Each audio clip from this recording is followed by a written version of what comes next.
Madam sir అటు అనిరా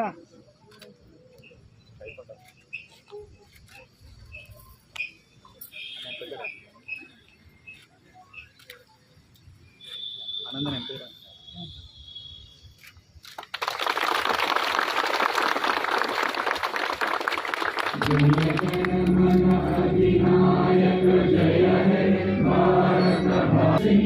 గుజరాత మరాఠా ద్రావిడ ఉచ్చల బంగా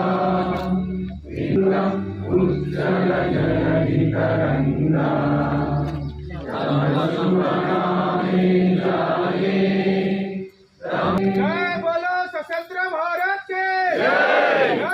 రోజు greater Warangal municipal corporation ఆధ్వర్యంలో 79వ భారతదేశ స్వాతంత్ర వేడుకలను ఘనంగా నిర్వహించుకోవడం జరిగింది. గౌరవ ముఖ్యమంత్రి శ్రీ రేవంత్ రెడ్డి గారి సారథ్యంలో 20 నెలల కాలంలో అనేక సంక్షేమ పథకాలలో వరంగల్ గ్రేటర్ కార్పొరేషన్ ముందు భాగంలో ఉంది. ముఖ్యంగా 4100 కోట్లతోటి అండర్ గ్రౌండ్ డ్రైనేజ్ సిస్టమ్ని ప్రతిపాదించి డిపిఆర్లు సిద్ధమై త్వరలోనే ముఖ్యమంత్రి చేతుల మీదుగా ప్రారంభించుకోవడానికి సిద్ధంగా ఉన్నది. అదేవిధంగా విమానాశ్రయాన్ని కూడా శంకుస్థాపన చేసుకోబోతున్నాం.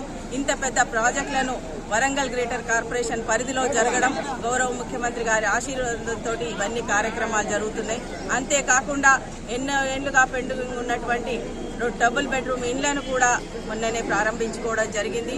దీంతో పాటు గ్రేటర్ వరంగల్ కార్పొరేషన్లో అటు యూజీడీతో పాటు స్టామ్ వాటర్ డ్రైనేజ్ సిస్టమ్ని కూడా ప్రతిపాదనలు సిద్ధం చేసుకుంటున్నాము. వరంగల్ నగరాన్ని అభివృద్ధిలో అన్ని విధాలుగా ముందుకు తీసుకెళ్తున్నటువంటి ఇన్ఛార్జ్ మినిస్టర్ గౌరవ శ్రీ పొంగులేటి శ్రీనివాస్ రెడ్డి గారికి, గౌరవ మంత్రివర్యులు శ్రీమతి కొండా సురేఖ గారికి, పశ్చిమ శాసనసభ్యులు శ్రీ నాయన్ రాజేందర్ రెడ్డి గారికి, వద్దన్నపేట శాసనసభ్యులు నాగరాజన్న గారికి, పరకాల శాసనసభ్యులు రేవూరు ప్రకాష్ రెడ్డి గారికి, అదేవిధంగా గౌరవ గన్పూర్ శాసనసభ్యులు కడియం శ్రీహరి గారికి, గౌరవ కమిషనర్ చాహత్ గారికి, గౌరవ కార్పొరేటర్లకు, గౌరవ అధికారులకు, ప్రతి ఒక్కరికి కార్పొరేషన్లో ఉన్నటువంటి కార్యక్రమాలన్నింటిలో అభివృద్ధిలో ముందుకు నిలిచినందుకు అందరికీ కూడా పేరు పేరున ధన్యవాదాలు తెలియజేసుకుంటూ వరంగల్ నగర ప్రజలందరికీ కూడా స్వాతంత్ర దినోత్సవ శుభాకాంక్షలు తెలియజేస్తున్నాను.